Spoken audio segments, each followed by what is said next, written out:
This changes everything. Alexis Lafreniere has a massive opportunity this year with the Rangers. Also, Kappo Kakko is due for a breakout season. We'll get into all this in this episode of Hattrick HQ. But before we get into that, we just want to say that 82.6% of you guys aren't subscribed. So if you're looking for a home to daily NHL content, look no further, go down below, hit that subscribe button, join the Hattrick HQ community. But with that said, let's get right into the first topic of the video today, which is Kappo Kakko due for a breakout year. And as we take a look from this article here, it says Kappo Kakko's expected goals against per 60 last season ranked 27th among forwards with at least 1,000 minutes on the ice. That's in the same ballpark as top-notch defensive forwards like Mitch Marner, Nico Hischier, and he's even ahead of the likes of veterans such as Philip Deneau and Jordan Martinook. And they also go on to say here, a quote from Peter Laviolette, he says, he has the speed and the size and the creativity to hang on to the pucks and try and find something and make something happen offensively, which is not crystal clear. The crystal clear plays, those are the easy ones to see and make. But when you don't have those crystal clear plays, when you have a player that has the ability to create, that can become a really dangerous player. We also get another quote here from Mike Rupp, an NHL analyst. He says, the Stars seem to be aligning for a breakout season. I wouldn't be surprised if he's pushing high 20s, possibly 30 goals this year. It's his time to shine now. And Mark, obviously, I've been a big Kappo Kakko fan ever since he came into the league. Obviously, he hasn't really found his footing quite yet, but I do believe this year with the roster that the Rangers have, he has a bit more opportunity to go out there and show what he's worth. Yeah, you could just see him develop year after year with this Rangers team. It seems like the rookies in the system are taking a little longer than management and the team wants. But overall, this guy, you can see that it's just a matter of time. Like Rupp said, it would not be surprising if this guy could break out for his 20, his 30 goals. The big thing is the opportunity here. When he gets into the top six, he has this opportunity to play with just such high talent. And when you have a guy like this, he's creating the chances defensively, he's sound, and just the overall game is becoming polished. It's just a matter of time before the hockey gods give him a tiny bit of luck. And honestly, with the Rangers, they have these young guys that could make such a big step this year that could just propel them. We've seen them make it so far in the playoffs. I think they played 20 games 2 seasons ago. Last year, they played 7. And just overall, you can see this Rangers team making this huge push. And with guys like Kaapo, if he can develop and finally hit this plateau of 20, 30 goals, it just be incredible for the Rangers and almost make them favorites to come out of the Metro, honestly. Yeah, I definitely do really like the Rangers team this year. I mean, the last couple of years they've had a great team. Obviously, Shesterkin back there is an amazing goaltender. But back to Kakko, this year I believe he's projected to be playing on that second line with the breadman Artemi Panarin. So when you're playing with a guy that caliber, I mean, your point total is just going to keep going up. And I know Kakko has a great shot, but he's also a great playmaker as well. And like they say in this article, he's a great defensive forward. And defensive forwards are hard to come by so far in the NHL this year. I think when you have a great two-way forward on your team, I think it just leads to great success. And I really hope that Kappo Kakko can have a great season this year because I really like this guy's game.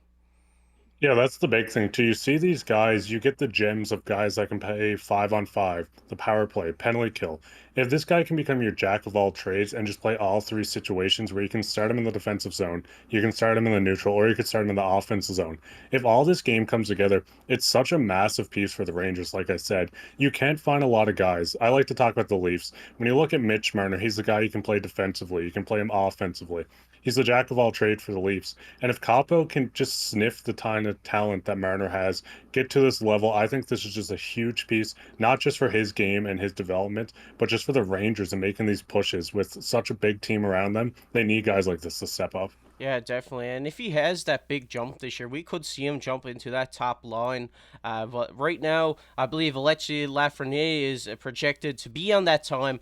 On that line, which is what we're going to talk about next. And of course, it means Alexis Lafreniere has a massive opportunity. And as we see here, Alexis Lafreniere, they say here in this article that he is projected to play on that top line with Sabinichad. And Lafreniere says it's for sure a good opportunity. I've got to play good, try to help them play well, try to stay there, hopefully for a long time. And he also goes on to say, Laviolette goes on to say about him here. There's a skill level that goes with him: his hands, his ability to make plays in tight areas. No, not everybody comes in at 18 and smacks the league around. There's been a process to him where the last year he had his most productive year. So with that comes maturity and a different physical presence from an 18-year-old kid. He also goes on to say here he hasn't come over telling us that he just can't figure it out and how to get out on the right wing. I don't think it affects him really that much. I think the more he does it, the more he just stays with it. That's an opportunity to possibly look at him in the top six or power play situations. They also go on to say here that this is their projected lineup for this year. And as we said, we see Kappo Kakko down there on that second line with Artemi Panarin.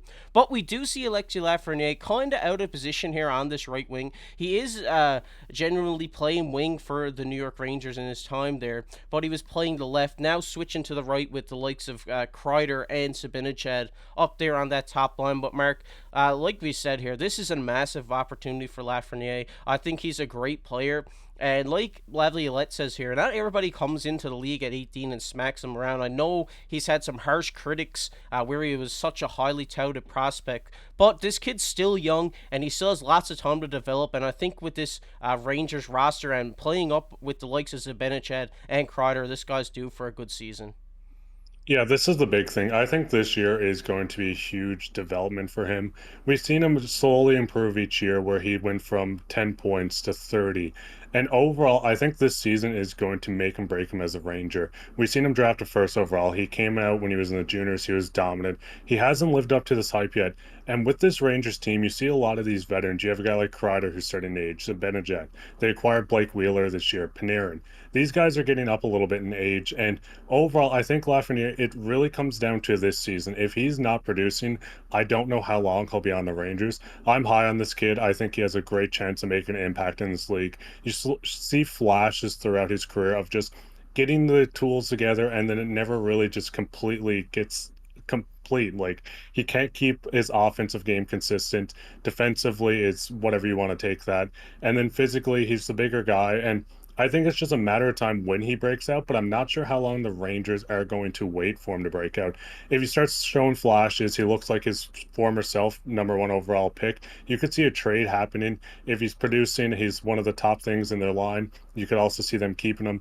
But it's such a weird year for him where I think it's really make or break for this Rangers team with him. Yeah, I just think this line's going to be really good. Like Chris Kreider, obviously a goal scorer. He's been playing very well in New York his whole career. Zibanejad last year obviously had a great season as well. And when you got such a great playmaker in Lafreniere coming up to play on that line now, I think it's only going to contribute to more success for Kreider and Zibanejad.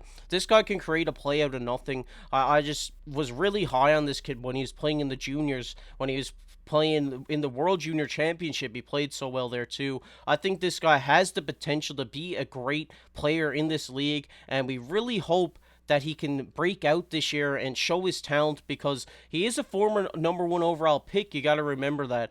He has that talent, and I really do think playing with the likes of Zibanejad and Kreider and some old veterans like you've mentioned will really help this guy develop his game this year. And the same with Kappo Kakko as well. If Lafreniere isn't really showing much this year, I think you could throw him up there on that top line and drop Lafreniere down. I know it is going to be a bit of a change for Laf this year, playing on the right wing, but great players always figure it out, and he's a great player. I think he will have a great season here in New York. And if any of you guys are into fantasy hockey, this guy should be on your radar because I'm going to be looking for him in my draft. I think this guy's going to be have a great year this year for sure.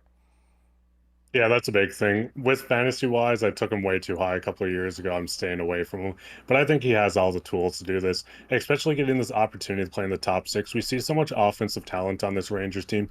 Even if he did end up sliding down maybe to the second or the third line, you still have Trocheck on the third line. He's great. And just overall, I think anywhere in this top six, he'll look great. He'll start to show out and he'll finally get his footing. But it's just a matter of how fast he can get this and how management views him at this point. Because, like I said, if you get off to a really bad start and he starts sliding down to the second, the third, and if he does get benched or put onto the fourth line, it's real hard to get out of this, especially as a rookie that hasn't hit his potential yet.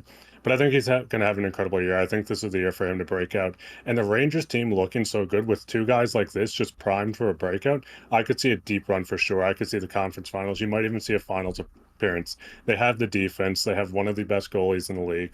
And just overall, this team's just shaping up to be a contender and just a powerhouse. Yeah, definitely. The Rangers are looking really good this year, and hopefully Laf can have a good year this year. We're rooting for him over here at Hattrick HQ. Man, if I had to predict right now, I'd probably say he'll get around 50 points this year. What do you think, Amir? Yeah, I could see a 50-point season, maybe 45, 50. You could push 55, especially on this top line. You can get a guy where he can score 25 goals, 25 assists, or you just get the 20 goals, 30 assists. You can do the math and figure all of this out. But overall, I think a 20-goal season, 30 assists is so doable, especially with this high-powered Rangers offense.